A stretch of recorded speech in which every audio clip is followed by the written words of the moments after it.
Periyar Maniammai institute of science and technology, Thanjavur. We are the future. தென் அமெரிக்க நாடான வெனிசுலாவை உலுக்கிய சக்தி வாய்ந்த இரட்டை நிலநடுக்கத்தில் ஆயிரக்கணக்கானோர் உயிரிழந்திருக்கும் நிலையில் ஒரு தாயின் உயிர் தியாகம் உலகம் முழுவதும் நெகிழ்ச்சியை ஏற்படுத்தியுள்ளது.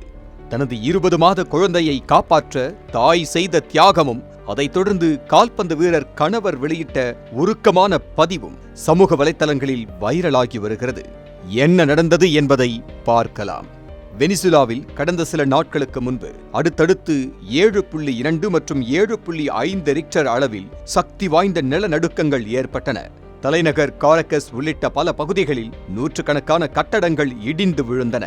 மீட்பு பணிகள் தொடர்ந்து நடைபெற்று வரும் நிலையில் உயிரிழப்பு 1400ஐ தாண்டி இருப்பதாக அதிகாரிகள் தெரிவித்துள்ளனர்.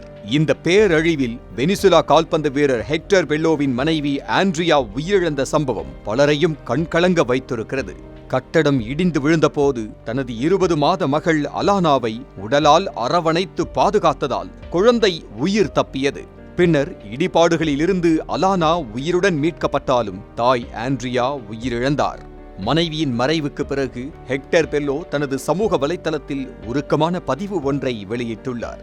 அதில், நம் மகளுக்கு நீ எவ்வளவு அன்பான தாய் என்பதை நான் எப்போதும் சொல்லுவேன். அவளை காப்பாற்ற உன் உயிரையே தியாகம் செய்த கதையை அவள் அறிந்து வளர்வாள்.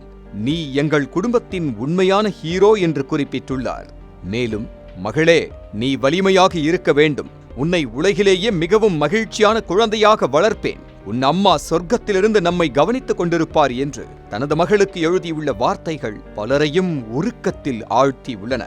இயற்கை பேரழிவுக்கு மத்தியில் ஒரு தாயின் தன்னலமற்ற தியாகமும் ஒரு தந்தையின் வலியும் உலகம் முழுவதும் மனிதநேயத்தின் உண்மையான முகத்தை மீண்டும் நினைவூட்டி உள்ளது.